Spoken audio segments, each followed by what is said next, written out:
We're going to start with Kyle's Bros review. Yeah. How'd you enjoy it? Was it funny?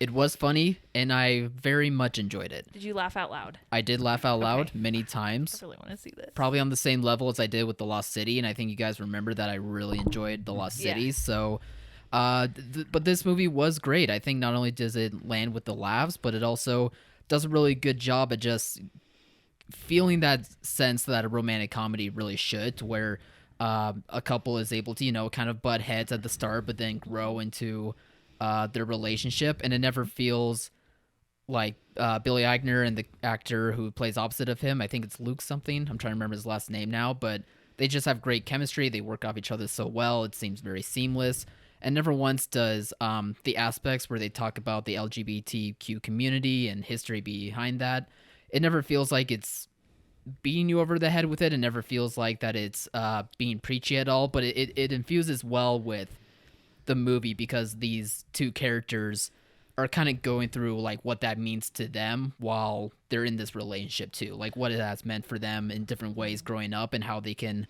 not come to terms, but how they can be able to work off of each other in those moments. So yeah, this movie just really hit me in the right ways, just because of the authenticity behind it, and just with the laughs in general. I thought this was really, really funny. Well, that's great, because all the reviews I'm seeing on Rotten Tomatoes have the words diversity and brave and different, but they don't say the movie's good. Right. Like, I understand it's the first time we've had one of these, but the movie still has to stand up on its own.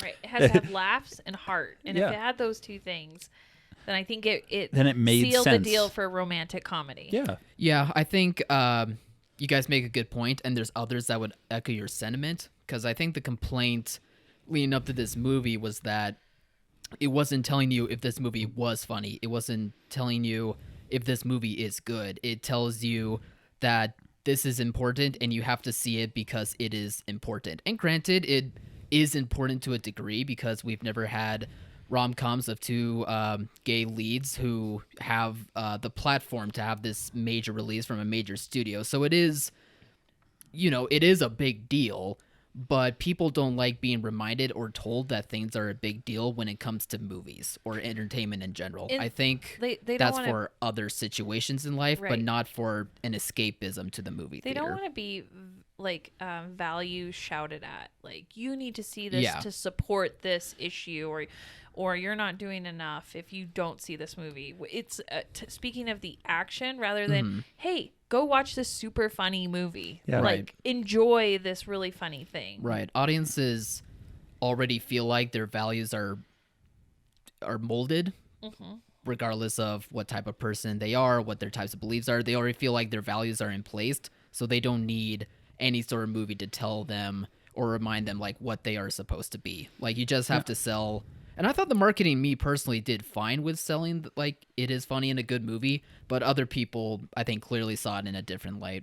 Yeah. I mean, there are movies with, obviously there are LGBT movies, but this is the first one on such a grand scale. On a major, from a major studio, having a wide release, not really a story about coming out of the closet or having their first kiss, but it's them having years of coming out of the closet and years of being within this community, and it really touches on those aspects of already their established lives. characters trying to go to that next level. Yeah. But this is like with Black Panther being the first African-American superhero on a grand scale. Right. Yeah, but it had to be a good movie. Oh, Yes. yeah. If it wasn't a good movie, it would have caused ripple effects moving back. I mean, there wouldn't obviously be a Black Panther 2, but he may not have been included in the Avengers films and the Marvel Universe moving forward if it didn't work. It's possible. There's a reason why Eric Bana didn't move forward.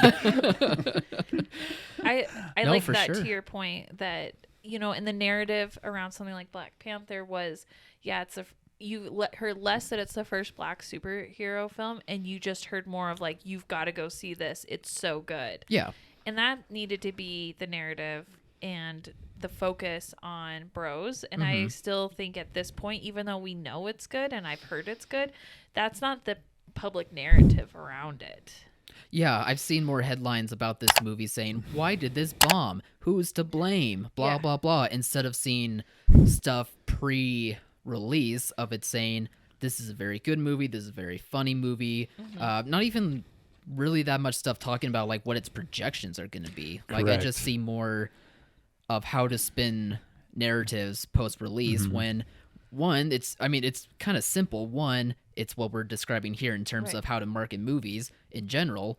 But two, it's also just because comedies are still having this uphill battle of being theatrical events.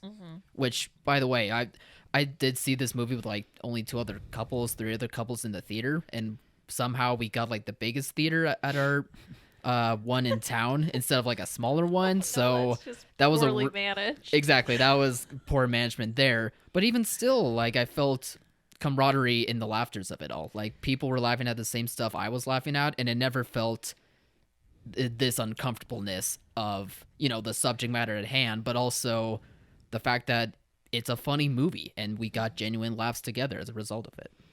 And the trailers were good and accessible, minus the shock factor in the initial Red Band trailer. Band one. But I mean, I wish there was a rewind button so that this could have been marketed appropriately. It's an R-rated comedy focused around LGBTQ characters. Yeah. But we just the marketing focused on that side of it versus just saying, hey, this is a funny ass movie. Yeah. And going from there and then highlighting the characters and the struggles that they go through and things like that. Definitely. But that's all I have for that. I hope more people start going out to see this and we don't see a big drop off. Take a risk. Take a risk. Get through the door. I think that's this movie's biggest problem. It's not that like people walked out and were outraged, and there's none of that backlash. There's no backlash. It's you know what you're going to. Yeah, they just couldn't get people in the door, and that's where I think they maybe lacked the proper marketing, is to incentivize people to take a risk on something. Just walk through the door, enjoy it. We promise it will deliver.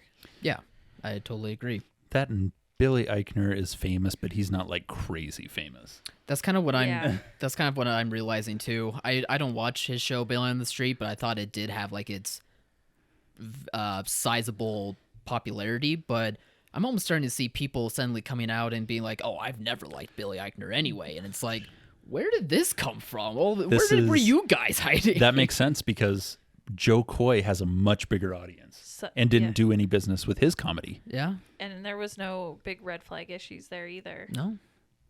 I don't know.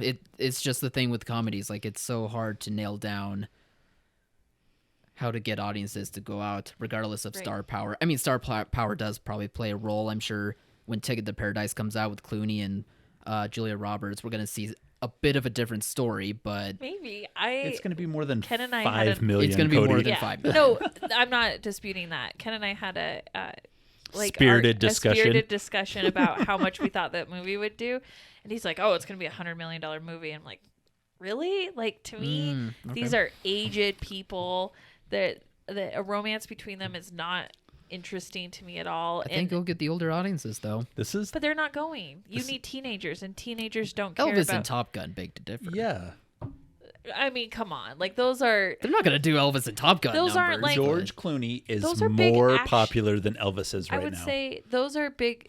That's a hot take. Top Gun is an action movie, and Elvis, like...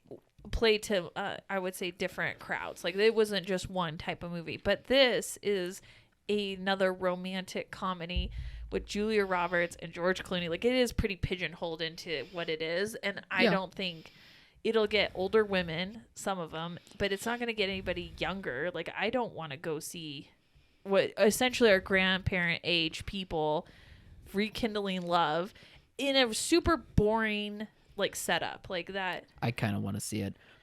I think it's going to be great. I will say the trailer makes me a little nervous because I never realized until now, like, it tells you the whole story. And granted, it's a rom-com, like you know what the story is anyway, but yeah, that's not a thinker there. No, but they definitely make it not a thinker for you in the trailers. So I'm thinking I don't know. under 100 million. Well, yeah.